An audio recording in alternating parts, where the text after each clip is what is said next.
Hey guys, LQ here with the LQ Review. Thank you so much for joining me here at my YouTube channel. I just got done watching Dust Bunny. Now, I think Dust Bunny came out in 2025.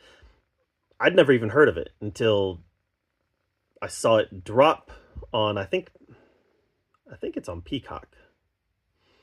I'd have to go back and look. Maybe it's on a different streaming service. I saw it drop on one of my streaming services, and I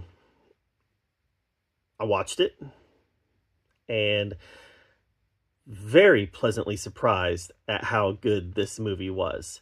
It's about a little girl who believes that there's a monster under her bed, and it has killed her parents, and it's killed several sets of foster parents, and she hires a hitman to kill the monster. The hitman believes that, and the Hitman is played by Mads Mikkelsen. Great choice, great choice. And the Hitman believes that what she sees is other assassins killing her family because they're actually after him. And I was just so surprised at how heartfelt this movie was, how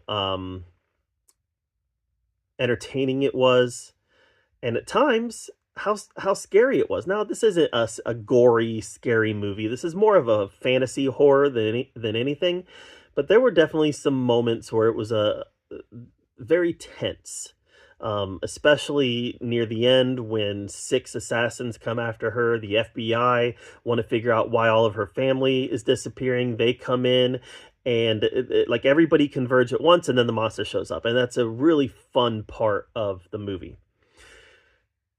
Couple side notes here. Number one, this has a little bit in common with, Little Girl Hires Hitman has a little bit in common with Leon the Professional.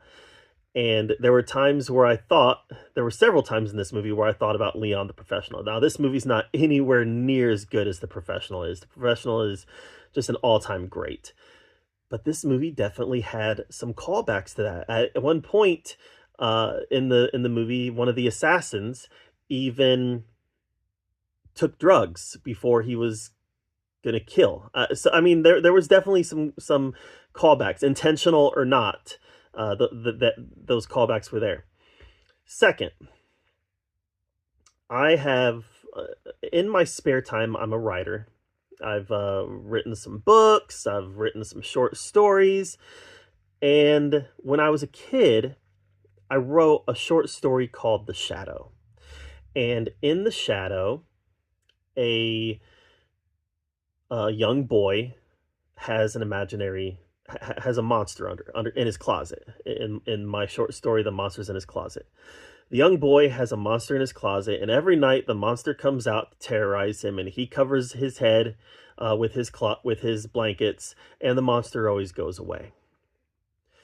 One night, the monster is a little more aggressive, and the boy screams.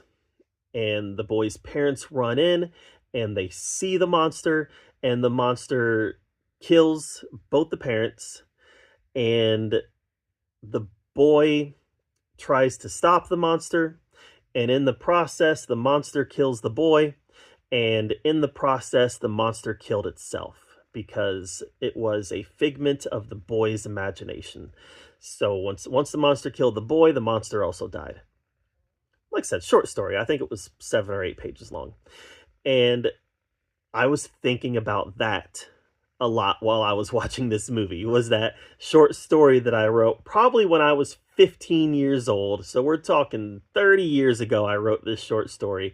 And it brought back memories of my own vivid imagination from when I was young. So this movie was one that I just really enjoyed because of its creativity and its fantasy and the heartfelt nature of an unlikely adoptive dad. And I just got a big kick out of it. So Dust Bunny is definitely one that I can recommend. I thought it was great. And I think you should check it out. So that's my take on Dust Bunny. Have you seen it? Have you heard of it? I hadn't even heard of it until today. Let me know in the comments down below. While you're down there commenting, make sure that you subscribe to my channel. And until next time, we'll see you guys later.